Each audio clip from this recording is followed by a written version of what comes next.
जैसे जैसे लोग आते रहेंगे वो ज्वाइन करते रहेंगे आप लोगों को। और ये है कि मैं अपना सीक्वेंस से शुरू करूँगा।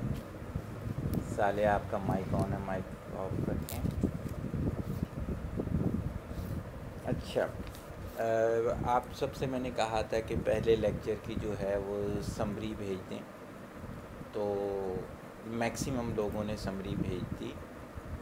वो भेजने का मेरा मकसद क्या था कि क्यों मैंने कहा कि वो समरी लिखनी चाहिए है आपको। 2 से 3 बातें हैं। पहली बात तो ये जहन में रखें कि जो लिखता है, यानी कि जो कोई काम करता है, एग्रेसिव होता है, वो बहादुर होता है। जो कोई काम नहीं करता वो बुज़दिल होता है। तो जितनों ने मुझे समरी लिख के भेजी, तो वो हर मामले में, सिर्फ पेरेंटिंग के मामले में नहीं बोलूँगा, हर मामले में वो बहादुर लोग हैं, वो एक्सपेरिमेंट्स कर सकते हैं। जिन्होंने मुझे समरी लिख के नहीं भेजी, तो उन सबको मेरा मशवरा ये है कि रीविज़िट करें अपनी लाइफ पे। आप एक बुज़दिलों वाली ज़िंदगी गुजार रहे हैं। और ये चीज़ आपने बचपन से सुनी हुई होगी, फॉर्चून फेवर्स दी बोल्ड। किस्मत सिर्फ बहादुरों का साथ दिया करती है, बुज़दिलों के लिए इस दुनिया में कोई जगह नहीं है। तो समरी का मकसद ये था। दूसरी चीज़, उससे मुझे क्या एडवांटेज मिला, मुझे ये चीज़ पता चली कि आप लोगों ने कैसे परसीव किया मेरी बातों को। क्या हुआ कि जब आपने लिखकर मुझे चीज़ें भेजी, मैंने तो एक ही लेक्चर दिया था, लेकिन क्या हुआ, सबने डिफरेंट तरीके से परसीव किया। इससे क्या हुआ, इससे ये चीज़ पता चली कि आपके फ़िल्टर कैसे हैं। देखिए, हमारा मकसद ये है कि आपकी ज़िंदगियों में तब्दीली आए।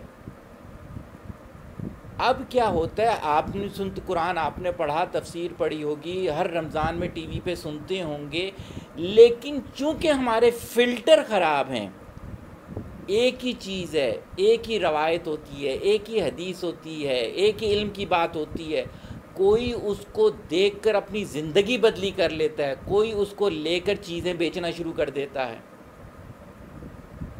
तो जो आपसे लिखवाया गया, उसने मुझे आज का लेक्चर बनाने में बहुत मदद दी। और मैं आप उन सब लोगों को अप्रिशिएट करता हूँ जिन्होंने समरी लिख के भेजी। जिन्होंने नहीं लिखी, उनको दोबारा मेरा ये मशवरा है कि वो बुज़दिली की ज़िंदगी से निकलें।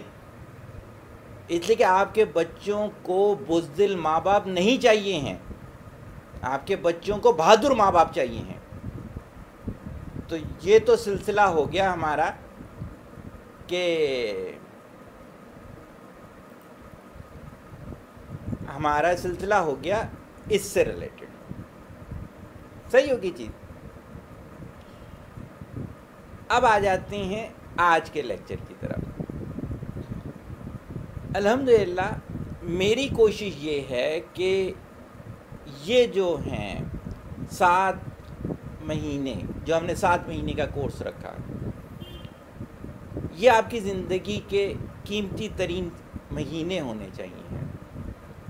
जो आज तक आप नहीं कर सके वो आप करें। और मेरी ख्वाहिश होगी कि आप लोग भी मेरे साथ उतनी मेहनत करें जितनी मैं एक एक लेक्चर के लिए कर रहा होता हूँ। मैं आप सबको एक बात बताऊँ तो आप सब हैरान हो जाएंगे। प्रेजेंटली मैं 5 डिवाइसेस पे एक साथ डिफरेंट जगहों पे ये लेक्चर दे रहा हूँ। मेरे सर पे तारे ही तारे आज लगी हुई हैं, लेकिन मेरी कोशिश होती है कि मैं डिलीवर करूँ।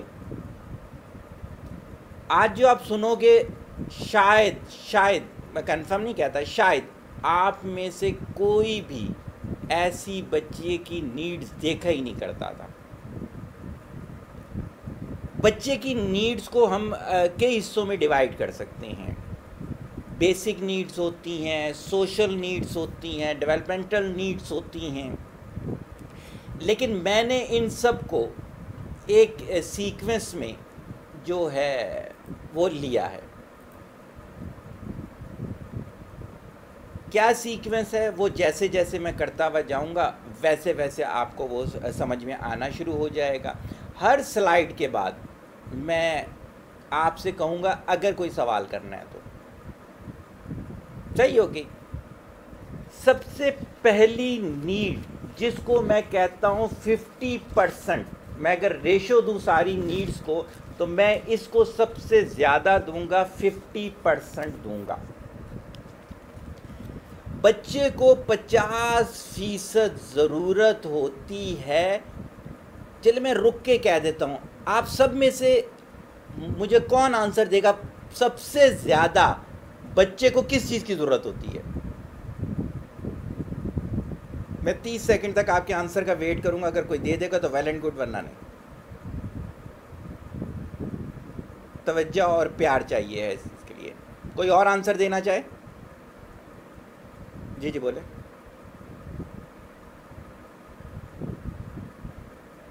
या डॉक्टर साहब हमारे पे शक कर रहे हैं, विदाउट पेरेंट्स बच्चे तो हमको अंग्रेज तो नहीं है ना?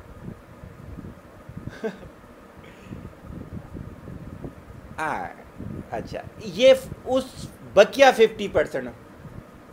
वेरी गुड, क्वालिटी टाइम भी एक अच्छी चीज़ है, लेकिन ये भी 50% में आएगा।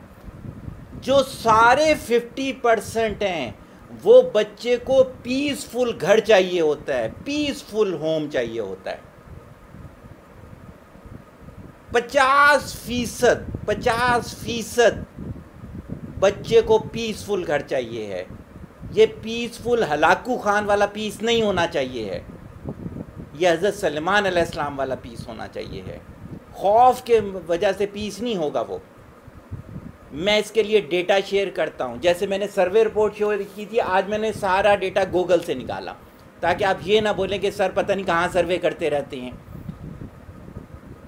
आप में से कभी किसी ने ये चेक किया गूगल पे कि कौन सी टॉप 10 कंट्रीज़ हैं जहाँ पे बच्चों की परवरिश को आइडियल समझा जाता है?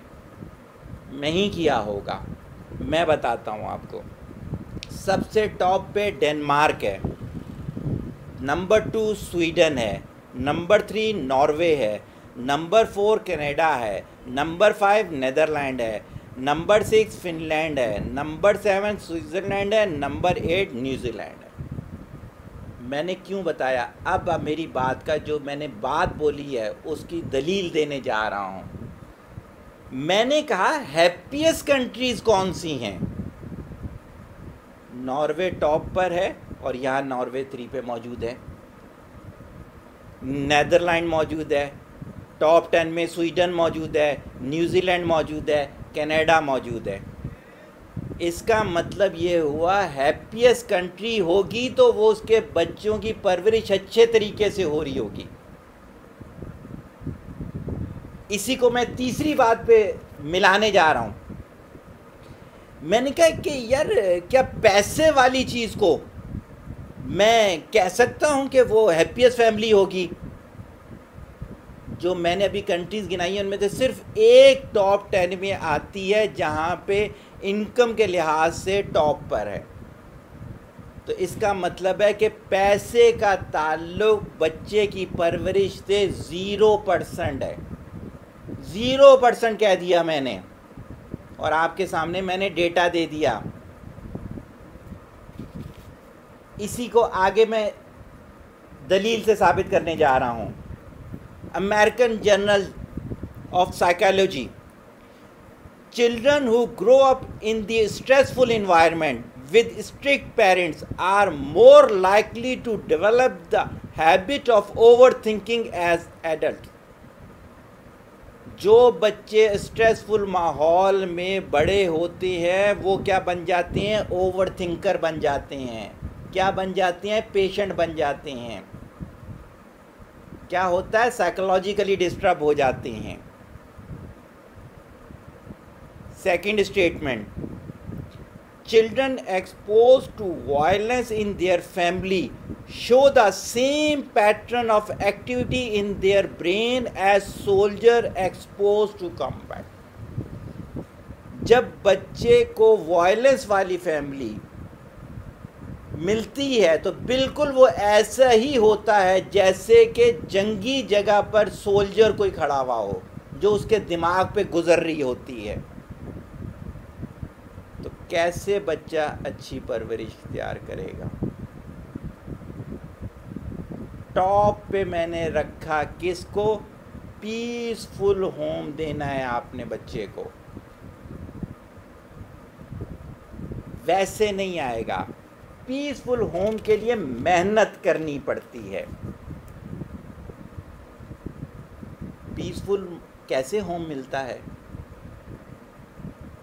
वो घर जिसमें गीबत होती हो वो पीसफुल नहीं हो सकता।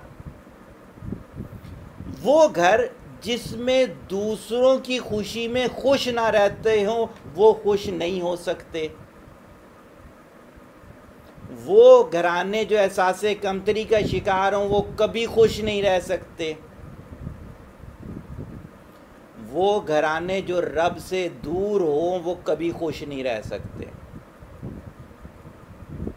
तो पीसफुल माहौल देने के लिए मेरे पहले लेक्चर की पहली स्लाइड को जहन में रखें। जब तक आपकी नीयत नहीं होगी, जब तक एम ऑफ लाइफ नहीं होगा, जब तक डेली बेसिस पे अकाउंटेबिलिटी नहीं होगी, जब तक ईमान का फिल्टर नहीं बना हुआ होगा, उस वक्त तक पीसफुल माहौल घर का हो ही नहीं सकता।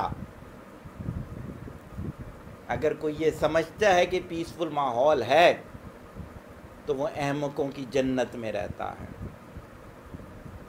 मेरा एक स्टूडेंट था, वो इतना मारता था अपने बच्चों को कि वो क्या खुशी से फ़ख्र से बताया करता था, मेरे को तो देख के बच्चों का यूरिन निकल जाता है।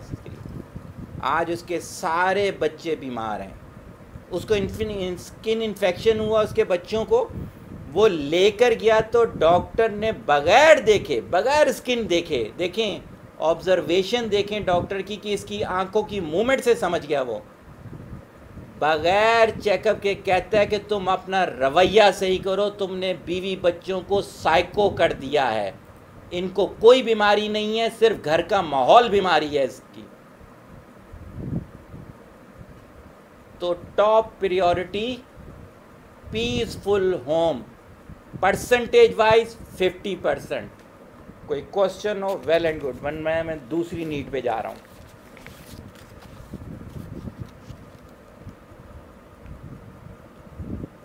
कोई क्वेश्चन नहीं आया, अब मैं दूसरी नीड पे आ रहा हूँ। दूसरी नीड मेरे लिहाज से अनकंडीशनल लव।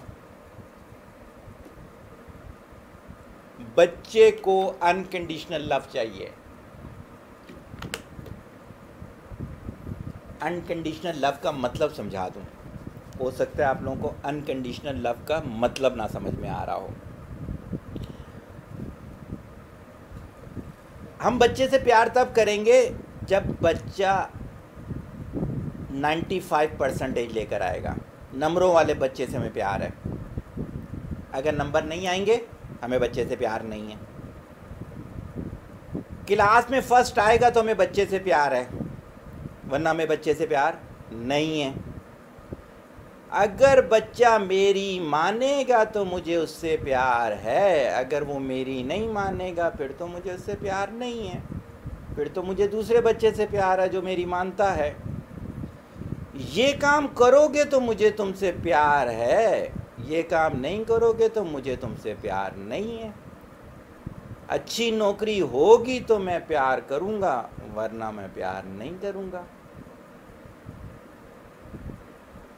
हमने बेसिकली लव को ब्लैकमेलिंग फैक्टर बना लिया है। बच्चे से आपने अनकंडीशनल लव करना है। सिर्फ एक कंडीशन जो ईमान वाली है, वो भी आपकी वजह से बच्चे की ख़राब होती है, क्योंकि आपका ईमान ख़राब होता है तो बच्चे का ईमान ख़राब होता है। वो कंडीशन बिल्कुल सोची जा सकती है, लेकिन वो एक बहुत ही एक्सेप्शनल केस मॉडल है। बच्चे के नंबर अच्छे नहीं है, कोई वजह नहीं है, आपकी नालायकी थी उसकी वजह से बच्चे के नंबर अच्छे नहीं हैं, इसमें प्यार का तो कहीं कोई आंसर नहीं है। अगर बच्चे को आपकी बात अच्छी नहीं लग रही तो उसे नहीं माननी चाहिए। अगर आपको बच्चे को समझाना नहीं आता, आपने खाना बनाया है लेकिन आप बच्चे को कन्विंस नहीं कर पा रहे कि उसे ये खाना खाना चाहिए है, तो मेरा ख्याल से वाकई में उसे नहीं खाना चाहिए। आप अपने पे रखें ना। अगर आपको ज़बरदस्ती मैं घास खाने को बोलूं, आप बोलेंगे यार ये कैसा जाहिल हमारा टीचर है कि हमें घास खाने को कह रहा है। अब आ जाएं बच्चे के लेवल पे, बच्चा भी तो यही समझ रहा होता है कि ये मेरी माँ क्या खिलाने लगी हुई है मेरे को।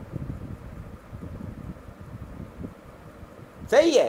तो आपको बेसिकली लव के लिए जो है वो इस तरह की उल्टी सीधी कोई कंडीशन नहीं लगानी, इससे वरना क्या होता है, बच्चा आपसे दूर हो जाता है।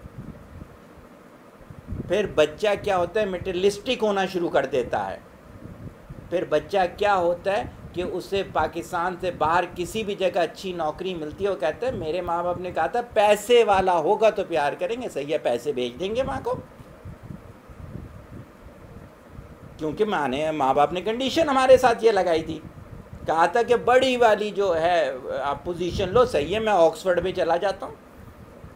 मेरे पास एक दफ़ा एक केस आया, एक लड़का जो था वो पाकिस्तान में पोजीशन नहीं लेता रहा, टॉपर ऑक्सफोर्ड में चला गया, वहाँ पर भी टॉपर, वहाँ पे उसने नॉन मुस्लिम लड़की से शादी कर लिया। वो वहीं रहते हैं, माँ बाप को एक लगा बंदा पैसे भेज देता है और कभी कभार से उन्हें फ़ोन भी कर लेता है। वजह ये थी कि ये प्यार आपने उसे सिखाया है। नंबर आएंगे तो प्यार करूँगा या करूँगी, पैसे होंगे तो प्यार करूँगा या करूँगी, मेरी मानोगे तो प्यार करूँगा करूँगी, ये उसे नहीं करना था। उसे कहना था नंबर आए ना आए, मुझे तुमसे प्यार है। अगर वो तुम्हारा मैथ के सवाल नहीं कर पा रहा, आप क्या करो, मैथ की किताब को बंद करो, उसे जप्फी मारो। जब तक उसकी दिल की धड़कन और आपकी दिल की धड़कन मैच ना कर जाए, उस वक्त तक आपने जप्फी नहीं छोड़नी। हम उसका उलट करते हैं। अगर उसने नहीं किए मैथ के सवाल, तुम्हारा खाना पीना बंद। आज के बाद तुम बाहर नहीं जाओगे खेलने के लिए, मैथ के सवाल नहीं करते तुम। बच्चे को ऐसा प्यार नहीं चाहिए होता, और एक्सक्यूज़ मी, ये प्यार नहीं होता। कोई क्वेश्चन है तो वेल एंड गुड, अच्छा लगेगा मुझे, वरना मैं अपनी अगली स्लाइड पर आ रहा हूँ।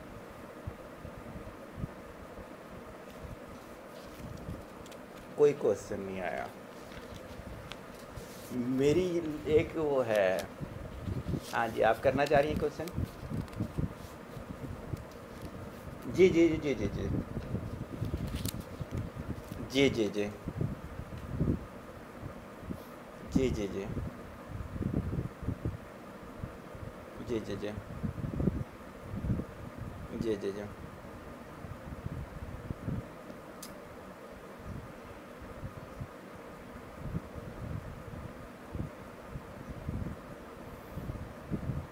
सही हो गया। अच्छा, अगर कभी आपने मेरे लेक्चर सुने हो तो ऐसी मैरिजेस को मैं सेमी डाइवोर्स मैरिजेस कहता हूँ।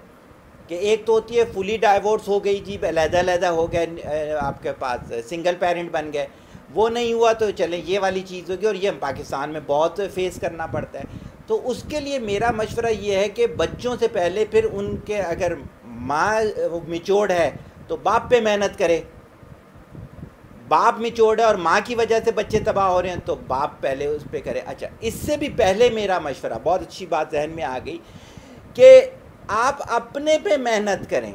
इसकी मिसाल मैं सादा सी देता हूँ कि हुजूर अकरम सल्लल्लाहु अलैहि वसल्लम ने जब प्रीचिंग शुरू की तो कोई भी नहीं मान रहा था, लेकिन उन्होंने अपनी पर्सनैलिटी सादिक और अमीन थी, उससे लोगों को मुतासिर किया। फिर क्या हुआ, फिर दुश्मन भी गवाह बनना शुरू हो गया। तो फिर मेरा मशवरा ये है कि आप, टाइम ज़्यादा लगेगा, फिर जो काम होना था 1 साल में वो 5 साल में होगा, लेकिन समथिंग बेटर देन नथिंग। चंद कदम तो आगे बढ़ेंगे। अगर पूरी ज़िंदगी यही सोचते रहेंगे कि मेरे हस्बैंड मेरी नहीं मानते, मेरी बीवी मेरी नहीं मानती, कोई इशू नहीं है। मेरे पहले लेक्चर में ये था कि आप अपनी इस्लाह करें, आप देखिएगा खुद ब खुद ज़माना तब्दील होना शुरू हो जाएगा आपके इर्द। ये बाकायदा साइंस कहती है कि हमारे से हमारी रेज़ निकलती हैं, इलेक्ट्रोमैग्नेटिक रेज़, वो क्या करती हैं, वो ये वाला इफेक्ट देना शुरू कर देती हैं। हम आगे आ जाते हैं। अगर किसी और ने सवाल करना हो तो वेल एंड गुड, वरना मैं अपनी अगली स्लाइड की तरफ जा रहा हूँ। कोई क्वेश्चन नहीं आया, मैं आगे जा रहा हूँ। क्वालिटी टाइम चाहिए होता है बच्चे को। क्वालिटी टाइम क्या होता है?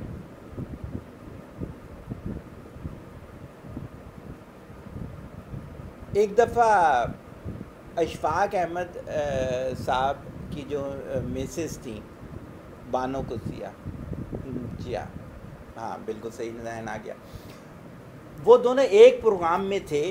तो नईम बुखारी ने कहा कि कोई ऐसा सवाल इनसे करें जो आज से पहले आपने इनसे ना पूछा हो। तो उन्होंने एक सवाल किया कि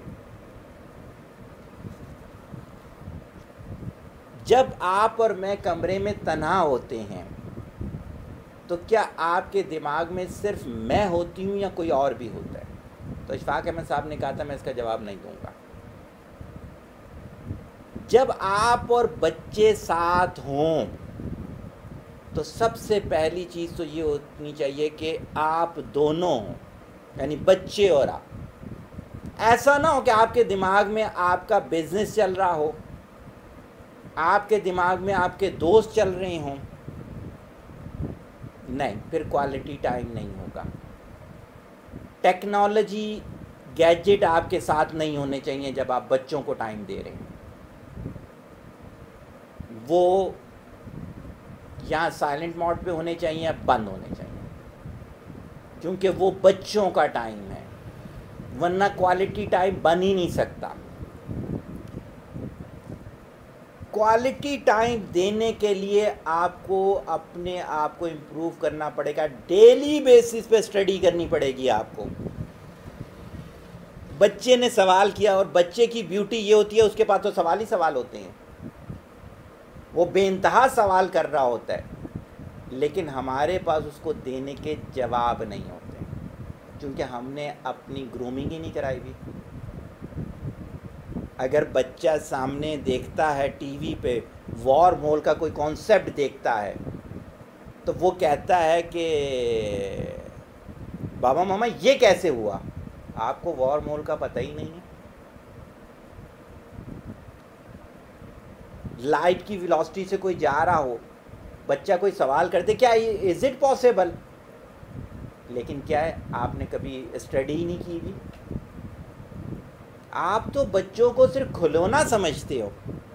आप जब बच्चे को टाइम देते हो क्या कर रहे होते हो? हंसा रहे होते हो, वो आपके हंस रहा होता है, जोक कर रहे होते हो, तमाशे कर रहे होते हो।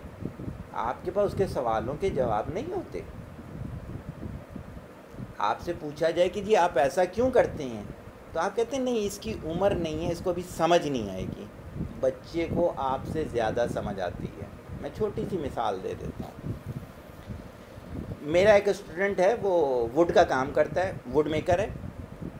उसकी कॉल आई क्लाइंट की, और बैंक्वेट टाइप का वो कोई बेड सा बनवाना चाह रहा था। 5 मिनट की फ़ोन पे बात हुई। जब इसने फ़ोन बंद किया तो इसका 3.5 साल का बच्चा पेपर पे वो सारा बेड बना चुका था। 3.5 साल का बच्चा, और आप कहते हो कि बच्चे को समझ में नहीं आएगी। हम बेसिकली क्या करते हैं, क्वालिटी टाइम समझते हैं, बच्चे के साथ बैठ जाओ तो क्वालिटी टाइम होता है।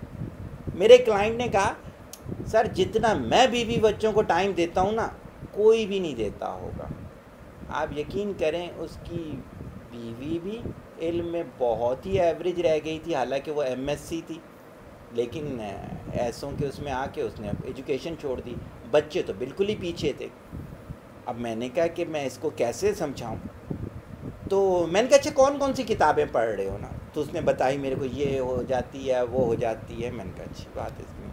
मैंने कहा मिसेस को भी ये सारी किताबें पढ़वाते होगे? कहते जी जी जी मैंने कहा कभी मिसेस ने कोई चॉइस करके दी किताब की? अरे वो जाहिल है, उसे क्या पता कौन सी किताब पढ़नी होती है, वो तो मैं ही बताऊंगा ना। फिर ये क्वालिटी टाइम कहाँ से हो गया भाई? आप थोपने लगे हुए हो बच्चों पर, उन पर। कभी हो ना, बच्चों को चॉइस दो कि आज बताओ क्या होगा, अच्छा आप सुनाओ पूरी पूरी बातें। ऐसा बिल्कुल नहीं होता। होना ये चाहिए है कि बच्चा उस टाइम का इंतज़ार कर रहा हो, और उस टाइम के बाद बच्चे में बहुत बड़ा चेंज आ चुका हो। फॉर एग्ज़ाम्पल मैं अभी लेता हूँ कि 8:30 आज जो हमने लेक्चर शुरू किया, 10 मैं ये क्वालिटी टाइम दे पाया आपको, तो 8:30 पे जो आपका नॉलेज था इंशाल्लाह 10 पे उससे बहुत ऊपर जा चुका होगा। अगर मैंने ऐसा किया है तो मैंने क्वालिटी टाइम दिया था, वरना कचरा। मैंने कहा कि आपको पहले पढ़ना है फिर टीच करना है, डेली बेसिस पे टाइम देना है आपने। इसलिए कि जब मर्जी हुई टाइम दे दिया, ये क्वालिटी टाइम नहीं कहलाता। बच्चे को एहसास होना चाहिए कि आप उस जिम्मेदारी ले रहे हो। बिल क्लिंटन जब प्रेसिडेंट था तब भी अपनी बच्चियों को खुद पढ़ाता था। जब दूसरी कंट्री में जाता था तो जो टाइम उसने बच्चियों की टीचिंग के लिए रखा हुआ था, उस टाइम पे वो मीटिंग नहीं रखता था, स्काइप पे सारा होमवर्क बिल क्लिंटन खुद करवाया करता था।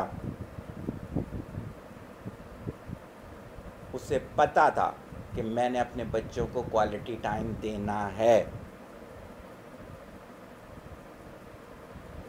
स्केड्यूल्स होने चाहिए टाइम के।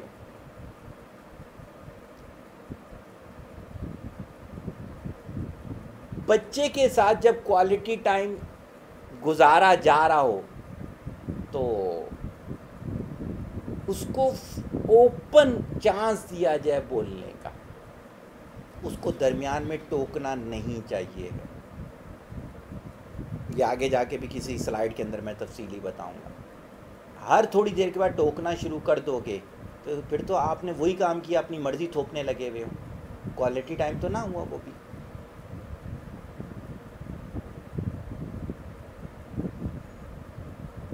इसमें कोई सवाल करना हो?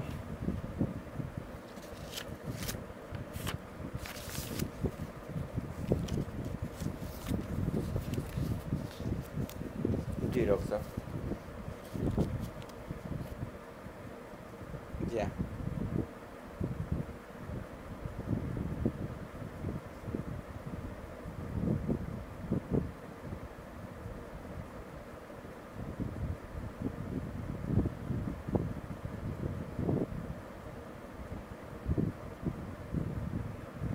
नहीं, अब देखिए ना, यही तो चीज़ें सीखनी है।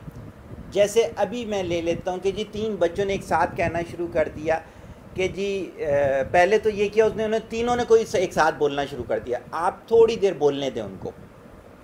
बोल लिया उन्होंने, यानी कि 1 मिनट की बात की, 2 मिनट, उन्होंने जो भी किया, ओके सही हो गया। अच्छा आपकी बात मुझे समझ नहीं आई, ज़रा पहले आप पूरी तफसील में। अच्छा आप दोनों रुकें, इसकी बात पहले सुन लेता हूँ मैं। अब क्या हुआ कि एक कोई सिस्टम बन गया। आपने जब ये बोला ना, अरे यार तुम दोनों तो सुनने ही नहीं दे रहे, ये नेगेटिव सेंटेंस बोला आपने उनकी पर्सनैलिटी को ख़राब किया। क्यों? आपने शट अप कॉल दी है। इनकरेजिंग सेंटेंस बोलने हैं, मोटिवेशनल सेंटेंसेस बोलने हैं, इसकी आपको बाकायदा प्रैक्टिस करनी पड़ेगी। घर के जो छोटे छोटे प्रोजेक्ट्स होते हैं ना, उसमें सब बच्चों को इंक्लूड करें।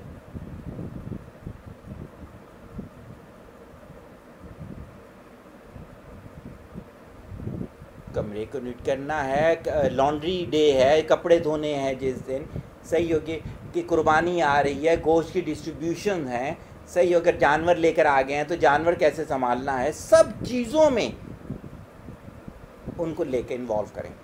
इससे अपनाइयत भी बढ़ती है और इससे क्वालिटी टाइम इम्प्रूव होता है।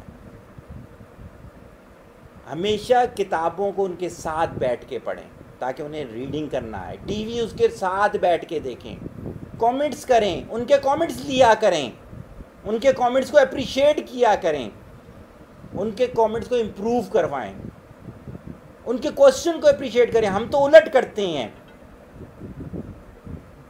सबसे कीमती चीज़ बच्चे का सवाल होती है। मेरे एक क्लाइंट थे, मैंने अब उनको लिस्ट से निकाल दिया सिर्फ इस वजह से, मैं पिछले 2 हफ्ते से लगा हुआ था कि जब आप अपने बच्चों के साथ बैठ के बात करें तो वो वीडियो बना के मुझे भेजें।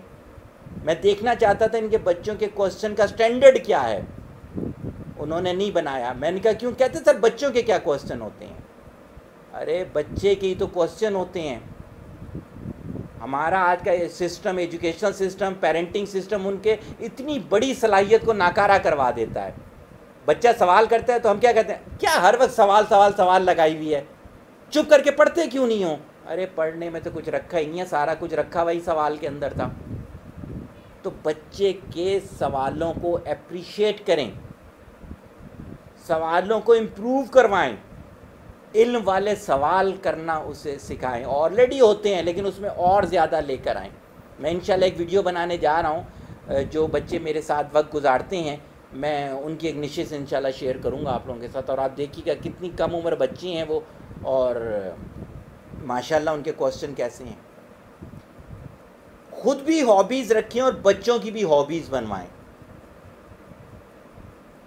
उस पर टाइम एक्सपेंड करें। तो ये सब कुछ होगा तो तब बनेगा जाकर क्वालिटी टाइम।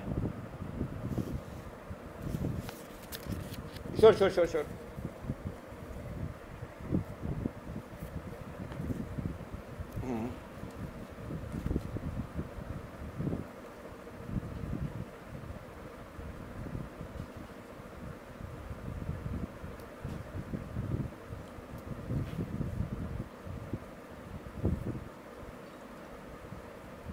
सही हो गया। मेरा ख्याल से आपके पास या भाई 3-4 मोबाइल तो हैं। कितने मोबाइल हैं आपके पास?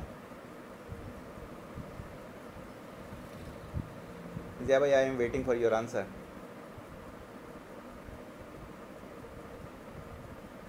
जया भाई, आवाज़ आ रही है आपको मेरी?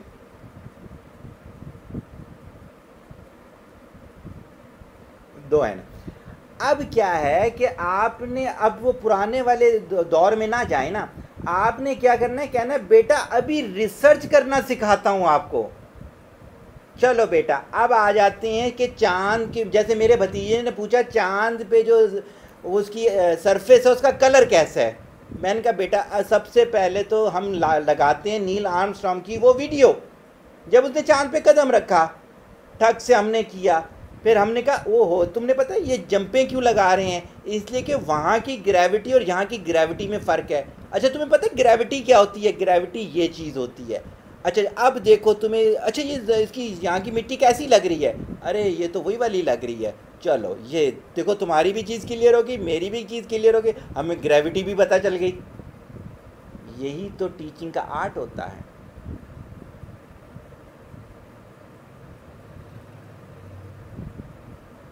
Sure sure sure. दुनिया का सारा इल्म किसी के पास नहीं हो सकता।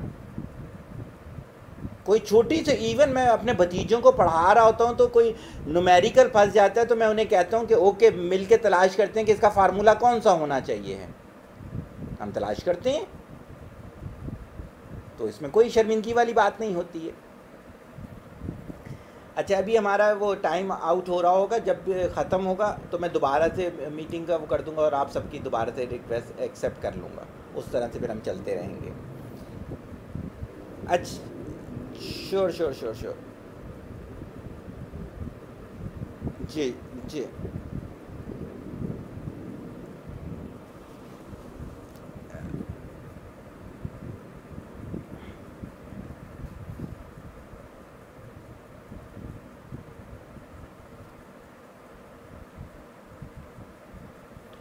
देखें, पहले तो ये जहन में रखें, जो आगे जाके मैं कहीं कहूँगा, बच्चे का स्क्रीन टाइम कम से कम करना है।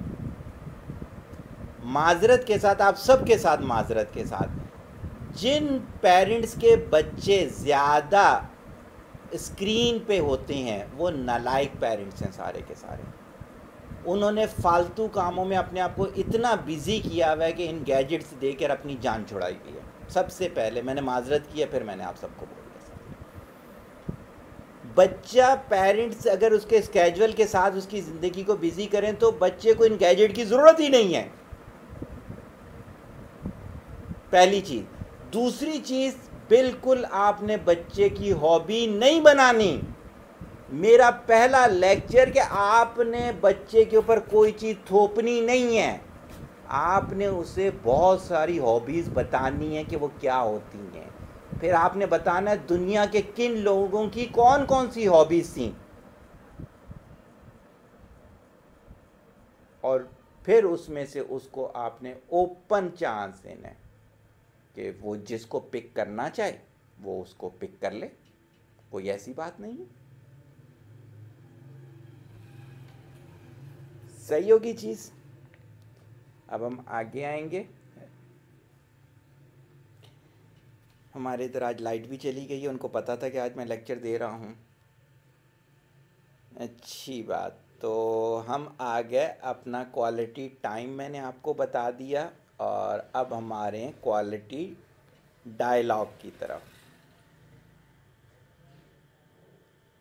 अच्छा जी, क्वालिटी डायलॉग क्या होता है? देखें,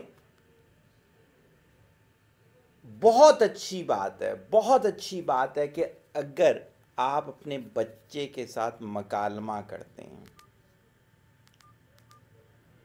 बीइंग अ पेरेंट्स, हम इतने ज़्यादा चिड़चिड़े हो गए हैं कि बेचारा बच्चा जो है वो हमारे साथ बात करते हुए खौफज़दा होता है। हमें रोज़ाना खाने के बाद, शाम के खाने के बाद पूरी फैमिली को बैठना चाहिए, जितने आपके बच्चे हैं, आप दोनों पेरेंट्स जो हैं, और किसी भी मौजू पे बात करें, मकालमा करें, उनकी राय लें कि उनकी इस बारे में क्या राय है, उनकी राय को एप्रिशिएट करें, दलील दें, उनकी दलील सुनें, ताकि उनको मकालमा करना आए। और आप यकीन कीजिएगा, मैं गारंटी से कहता हूँ कुछ ही अरसे में वो आपसे ज़्यादा अच्छा मकालमा कर रहे होंगे। मकालमा करते हुए कभी भी बच्चे को टोकना नहीं है आपने, उसकी बात कंप्लीट होने देनी है, फिर उसकी बात का आपने रिस्पॉन्स देना है। हमेशा ऐसी मिसालें और ऐसी लैंग्वेज इस्तेमाल करनी है जो बच्चे को समझ आ सके। अपने स्टैंडर्ड पे रह के आपने नहीं करना। जब भी बच्चे को कोई चीज़ समझा रहे हों तो असर्टिव वे में, बहुत ज़्यादा शाउट करके, गुस्से होके, नेगेटिव वर्डिंग करके नहीं, ऐसे आपने नहीं बतानी।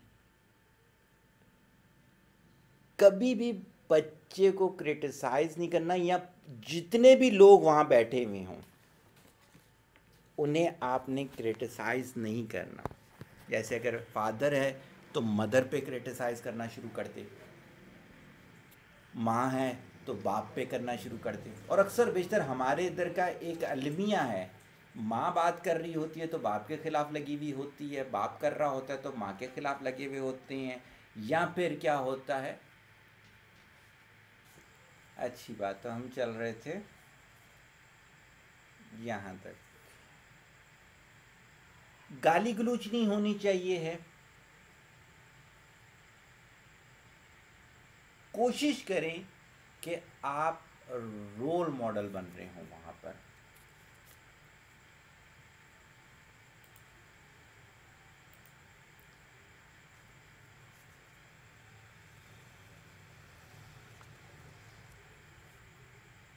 तो ये सारा जो वो है,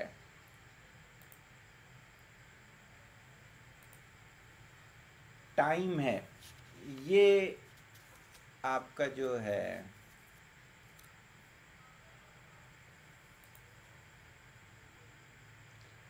तो ये सब जो है ये आपका क्वालिटी डायलॉग कहलाएगा। और ये भी क्या होना चाहिए है, डेली बेसिस पे होना चाहिए है। कोशिश करें कि आप वीक में कम अज़ कम 1 से 2 दिन तो कोई टॉपिक दें बाकायदा, कि यार आज जो है ना हम कुर्बानी पे बात करेंगे, या फिर दे दीजिए इस संडे को जो है ना, पिछले संडे की बात कर लेते हैं कि आप जी बोलिएगा।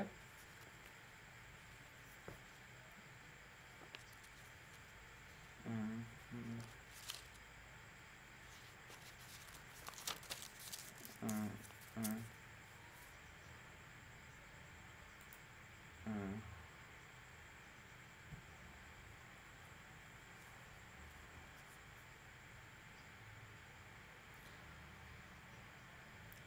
अच्छा, वो सिर्फ एक सिचुएशन हो सकती है कि वो मुसलसल कोई गैर शरई हरकत कर रहा हो, जैसे वो गंदी गाली कोई दे रहा हो, मुसलसल दे रहा हो, तो उसमें भी तरीक़ेकार होता है। आप सारे मिचोड़ हैं, तो इस वजह से मैं एक मिसाल देने जा रहा हूँ। माजरत पहले कर लेता हूँ, लेकिन देनी ज़रूरी है कि आप लोगों को समझ आ जाए।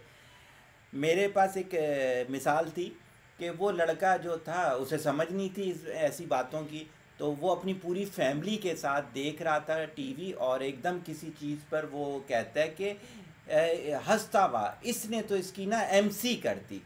तो जो उनके सबसे बड़े भाई थे वो रूम से बाहर गए और उन्होंने उसका नाम लिया उस लड़के का, और कहते हैं बेटा बाहर आ जाए। वो बाहर आया तो कहते हैं बेटा आपने क्या कहा। उस लड़के ने दोबारा वही जुमला दोहरा दिया। कहते हैं कोई मसला नहीं है, आपको पता है इसका मतलब क्या होता है। उसने कहा नहीं भाई, ये तो सारे बोलते हैं, मैं भी बोल देता हूँ। तो उसने ने उनको मतलब बताया और कहा ये हमारे इस्लाम के लिहाज से एक गंदा मतलब होता है, तो आज के बाद आप नहीं बोलेंगे। तो मैं आपसे जो सब लोगों से कह रहा हूँ वो ये है कि इन 7 महीनों में आपने मेहनत करनी है, डेली बेसिस पे मेरे कोर्स को 1 से 2 घंटा देने हैं। इसलिए कि अभी माजी में कभी आपने पेरेंटिंग पे काम नहीं किया हुआ। आज देखें जितनी नीड मैं बता रहा हूँ, इनमें से कोई नीड आज तक आप लोगों ने नहीं सुनी हुई थी। तो आप लोगों की ज़िंदगी 180 चेंज होगी। और अगर आप नहीं करेंगे, समझेंगे ये वैसा ही कोर्स है जैसे डिग्री वाला होता है, और मैंने end of the course paper लेके आप लोगों को सनद दे देनी है, तो आप बिल्कुल गलत समझ रहे हैं। आगे आ जाता हूँ। मेरी जो अगली स्लाइड है वो है बच्चे को आपके ट्रस्ट की ज़रूरत होती है। Sure sure sure sure sure sure sure sure जी जी जी जी जी जी जी जी जी जी जी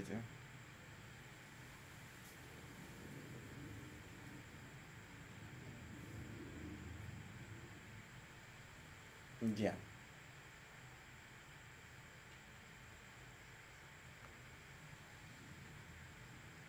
जी हाँ असर्टिव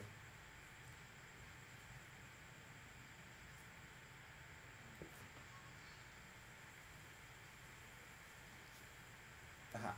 तो अस जी जी असर्टिव का जो वर्ड मैंने यूज़ किया है ना, तो अगर आपको याद हो हमने तो पूरा 3 महीने का कोर्स करवाया था इस पर। तो असर्टिव का मतलब यही होता है, और इसी वजह से मैंने आप सबसे कहा है कि आपको तहकीक करनी है। मैंने 19 से 20 स्लाइड आज रखी हुई हैं। इसका ये मतलब नहीं है कि सारी ज़िंदगी कवर हो गई। मैं आप लोगों को बेसिकली सोचना बता रहा हूँ। जैसे पिछले लेक्चर में मैंने 29 फ़िल्टर बताए थे, उसका मतलब ये है कि आपने अपने फ़िल्टर ऐसे बनाने हैं और पूरी ज़िंदगी के फ़िल्टर बनाने हैं। अब देखिए मेरी अगली स्लाइड कहने जा रही है कि बच्चे को आपके ट्रस्ट की ज़रूरत होती है। आपको पता है कि हम बच्चे के साथ क्या कर रहे होते हैं, इसका उलट कर रहे होते हैं। अच्छा, यहाँ पर मैं एक छोटी सी चीज़ बता दूं कि लाइट चली गई है और मेरा यूपीएस सिस्टम जो है वो पिछले कुछ दिनों से बिल्कुल काम नहीं कर रहा। तो मैं इस आधे घंटे के बाद अगला आधा घंटा नहीं लूँगा।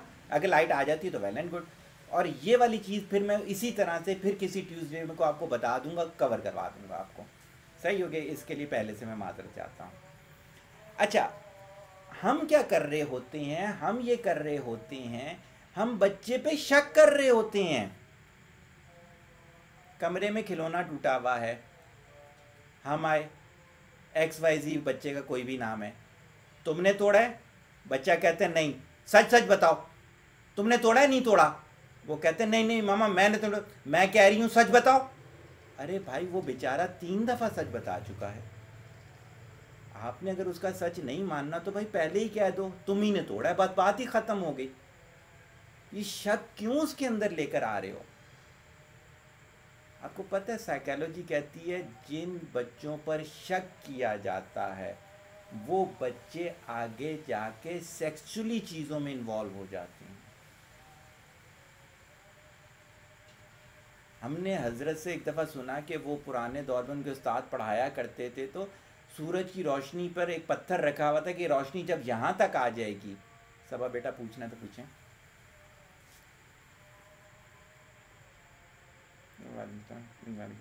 जी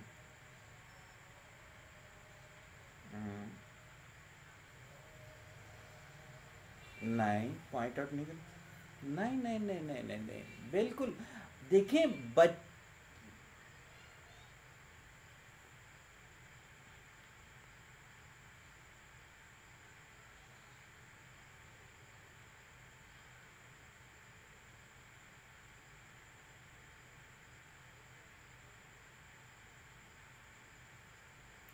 अच्छा, अब यहाँ पर देखो आप टीचर भी हो, मैं यहाँ पर एक कहता है क्या ऐसे जज किया जाता है? जज जो होता है वो तो आपको इनडायरेक्ट कम्युनिकेशन से सीखना है। आप क्यों बच्चे को झूठ पे मजबूर कर रहे हो? सही है, मेन चीज ये है कि आपने कॉन्फिडेंस बिल्ड करना है। टूट गया, मुझसे भी टूट सकता था।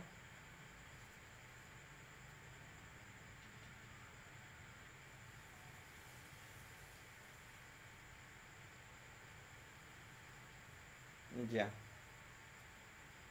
नहीं, ऐसे देखना नहीं है, ये देखने का गलत। देखो मैं आपको बात बताऊं कि एक बच्चा बहुत ज़्यादा डिस्टर्ब हुआ है, मैं एक छोटी सी बाजरत कहता एक मिसाल दे रहा हूँ क्योंकि माशरे में मेरे पास ये सारे क्वेश्चन आते हैं। किसी बच्चे या बच्ची को फिजिकली अब्यूज़ किया गया है, उस मौके पे मैं ये चेक करना चाहता हूँ यार इसका कॉन्फिडेंस कैसा है। ये कोई मौका है कॉन्फिडेंस चेक करने का? ये मौका ही नहीं है, ये मौका ही नहीं, ये तो मौका उसको इनकरेज करने का, मोटिवेट करने का है। सही होगी चीज। You welcome. क्या जी जी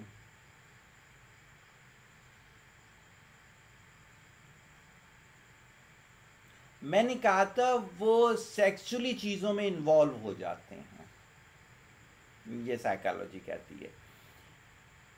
लव और ट्रस्ट डायरेक्टली प्रोपोर्शनल होते हैं और शक और मोहब्बत इनवर्सली प्रोपोर्शनल होते हैं। जो माँ बाप शक करते हैं वो मोहब्बत कर ही नहीं सकते, ये चीज़ जहन में रखिएगा। और ये हस्बैंड वाइफ के लिए भी मेरी यही बात है। सही होगी बात। तो बच्चे को आपके ट्रस्ट की ज़रूरत होती है। आपको सबसे पहले तो अपना ट्रस्ट का फिल्टर बिल्ड करना है और उसके बाद वो फिल्टर बच्चे के अंदर भी बिल्ड करना है आपने। जी जी जी जी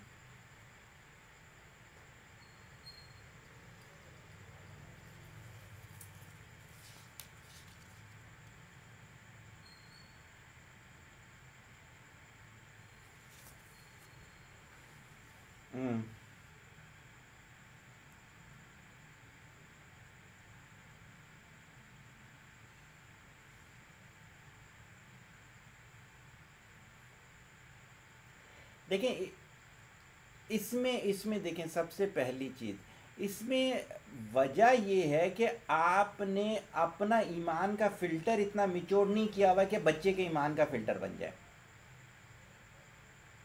देखो आपको मैं बताऊं, मैंने ऐसे लड़के लड़कियों को गुनाह करते हुए देखा है जिनके माँ बाप कहते थे हम 24 घंटे इन्हें बंद करके रखते हैं और वो गुनाह कबीरा में थे। ऐसे गुनाह रुक ही नहीं सकते। इंडिया के अंदर हर 30 सेकंड में रैप का केस होता है। मैंने इंडिया वालों को कहा था, क्योंकि मैं वहाँ पे भी कंसल्टेंसी देता हूँ, मैंने कहा था अगर बस में दोनों तरफ पुलिस वाले बिठा दो लड़की को तब भी रैप हो जाएगा, क्यों वो पुलिस वाला करेगा? हमारे दीन के अंदर तरबियत है, बांध के रखना तो है ही नहीं। तो इसमें ये तरीका जो है ये उसको और ज़्यादा मिचोड़ करेगा, वो इससे डिफरेंट तरीका दरियाफ्त करेगा। तो दैट्स वाई आपको बच्चे को फिर ज़्यादा टाइम देना है, आपको अपने आप को ज़्यादा टाइम देना है, अपने सारे फिल्टर रीडिज़ाइन करने हैं। उन फिल्टर में इसका मतलब इतनी जान ही नहीं आ रही।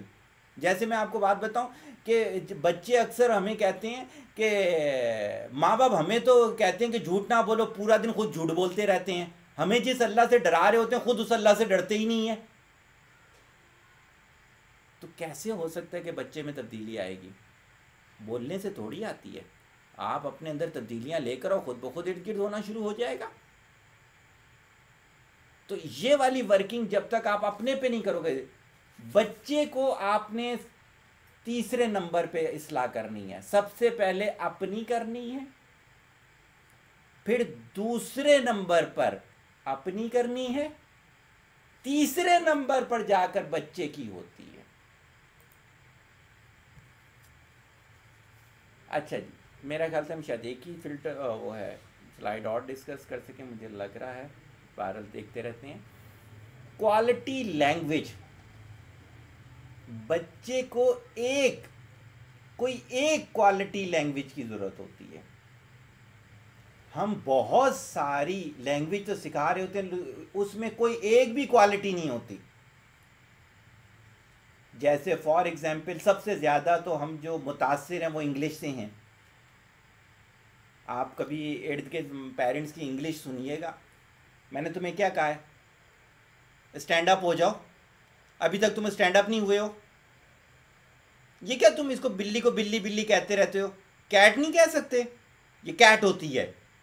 व्हाट नॉनसेंस यार।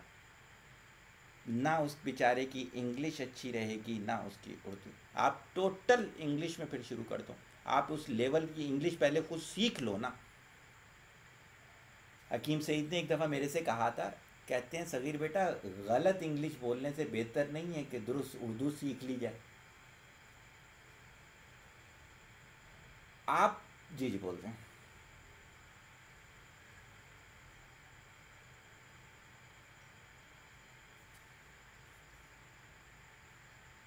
हम्म, हम्म, हम्म, हम्म।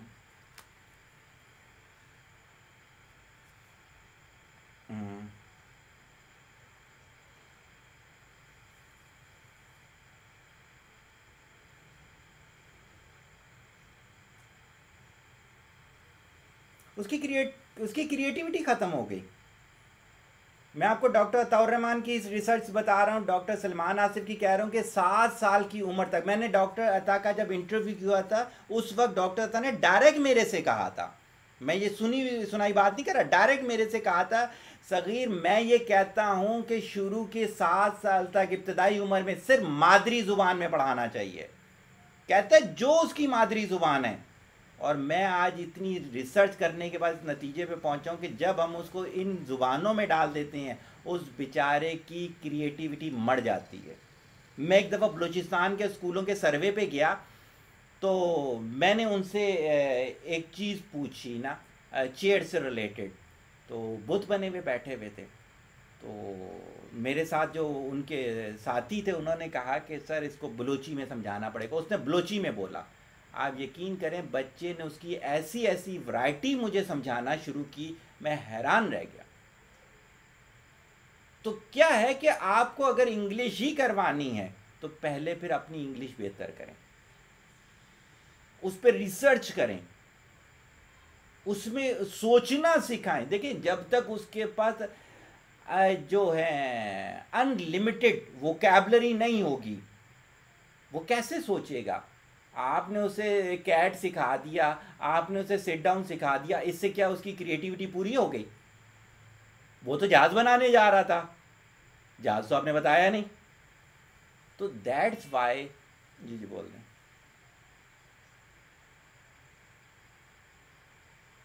हम्म, जी हाँ।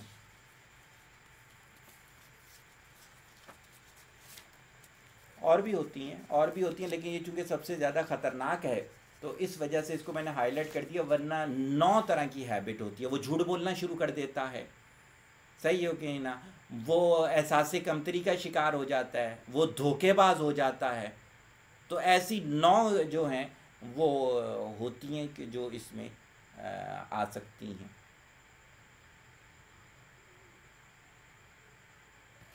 जी।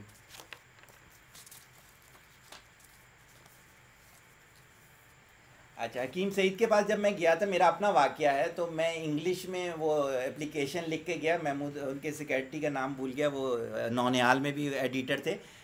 तो अगली दफ़ा जब मैं हकीम सईद से मिलने गया, और बहुत नाइस इंसान थे, डायरेक्ट मेरे से मुलाकात करते थे, मोहब्बत मुझसे इतनी करते थे कि जब मुझे अपने तरफ बुलाते थे, मेरे पूरे वफ्द को वो बेइंतहा तहाइफ दिया करते थे। अल्लाह उन्हें करवट करवट जन्नत नसीब करे। तो मैं जब गया उनसे मिलने के लिए, अपने मैगज़ीन के लिए वो लेने के लिए इंट्रो, तो उनके सेक्रेटरी मुझे कहते हैं, सगीर तैयार होके जाना, अंदर बड़ी लंबी वाली क्लास होनी है। मैंने कहा चलो बड़े हैं, मार कर लें जो करना है। मैं अंदर गया तो उन्होंने मेरी एप्लीकेशन पे ना रेड मार्क किए हुए थे ना। तो मैंने कहा सर क्या हो गया, तो उन्होंने ये जुमला बोला था, क्योंकि वहाँ सिर्फ उर्दू चलती थी, अगर आपको मालूम हो हकीम सईद के ऑफिस में। हाँ, मैं वो अगला ही जुमला बताएं। कहते थे देखो सगीर, कोई गलत ज़ुबान बोलने से बेहतर नहीं है जिस ज़ुबान पे अबूर है उसी पे ज़िंदगी गुजारी जाए। उनका चूंकि मिशन ये था कि पाकिस्तान में उर्दू होनी चाहिए। तो क्या है कि आपको कोई एक, मैंने देखिए पाबंदी नहीं लगाई कि इंग्लिश ना सीखें, आप रशियन सीखें, जर्मन सीखें, इंग्लिश सीखें, अरबी सीखें, जो, लेकिन कोई एक ज़ुबान कमांड के साथ। मैं इसकी एक छोटी सी मिसाल और दे देता हूँ। कंप्यूटर लैंग्वेजेस बहुत सारी हैं, अगर आप किसी एक लैंग्वेज पे कमांड ले लें ना, दूसरी ज़ुबानों के लिए आपको टीचर की ज़रूरत नहीं पड़ती, सिर्फ किताब की ज़रूरत पड़ेगी। तो अगर आपने उर्दू को पूरी ग्रामर के साथ सीख लिया तो इंग्लिश तो कुछ है ही नहीं। अगर आपने इंग्लिश को पूरे तरीके से सीख लिया तो उर्दू और अरबी कोई मसला नहीं है। अरबी को सीख लिया, बकिया चीज़ें। लेकिन हम क्या करते हैं, कोई एक ज़ुबान भी नहीं सही। टीवी पे जितने एंकर्स हैं आज के दौर में, 80% गलत उर्दू बोल रहे होती हैं। चूँकि मैंने उर्दू बाकायदा प्रोफेसर्स के साथ बैठ के सीखी है, मैं उर्दू का पोइट हूँ। ये गलत उर्दू बोल रहे होते हैं। कौम तनज़ुली का शिकार है, तनज़ुली उर्दू का लफ्ज़ ही नहीं है। सही है, जमाउल जमा का उर्दू में वजूद ही नहीं है। जमाउल जमा शुरू हुए हुए होते हैं ये लोग सारे के सारे। इसी तरह इंग्लिश जो बोल रहे होते हैं, वो मैं कहती हूँ इडियटमैटिक इंग्लिश बोल रहे होते हैं। मुझे समझ ही नहीं पड़ती है कि यार इसका मफहूम और मायने क्या होता है। सही होगी, आप क्वेश्चन करते फिर मैं ख़त्म करने की तरफ जाऊँगा, मुझे लगता है।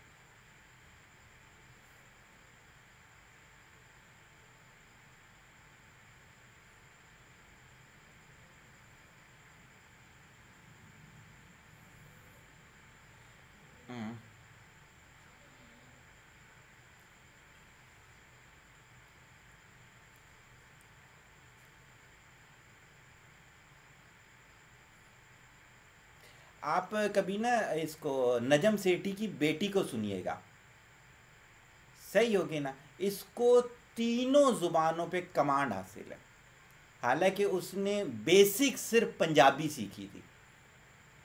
वो कहती है शुरू में मैंने सिर्फ पंजाबी सीखी थी, उसकी बकिया सारी क्वालिफिकेशन यूके वगैरह की है। वो उर्दू इतनी अच्छी बोलती है कि आप अगर ये ले लें, ग़ुलाम महीउद्दीन जो हैं, ये इतने उर्दू के बारे में सख्त हैं कि आपकी अगर कभी मुलाकात हुई हो, आप अगर एक लफ्ज़ गलत बोल दें, ये महफिल से उठा देते हैं। ऐसा बंदा है। और उस बंदे ने फर्स्ट टाइम इसको अपने ड्रामे में कास्ट किया था।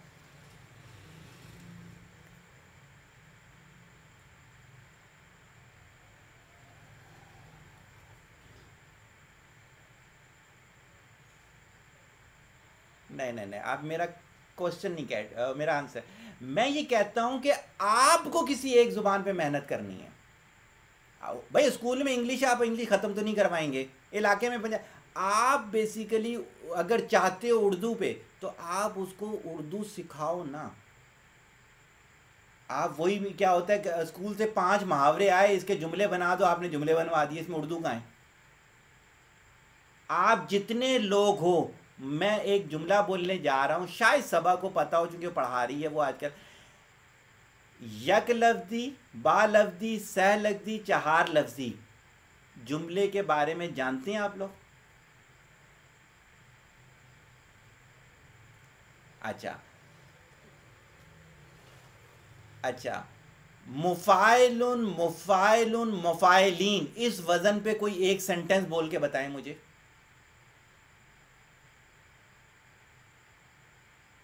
ये मैंने आपको वो उर्दू बताई है जो फातिमा सुरैया बजिया कहती थी आम घरानों की उर्दू है, ये कोई बहुत वाईफाई भी नहीं है, ये आम घरानों की उर्दू हुआ करती थी।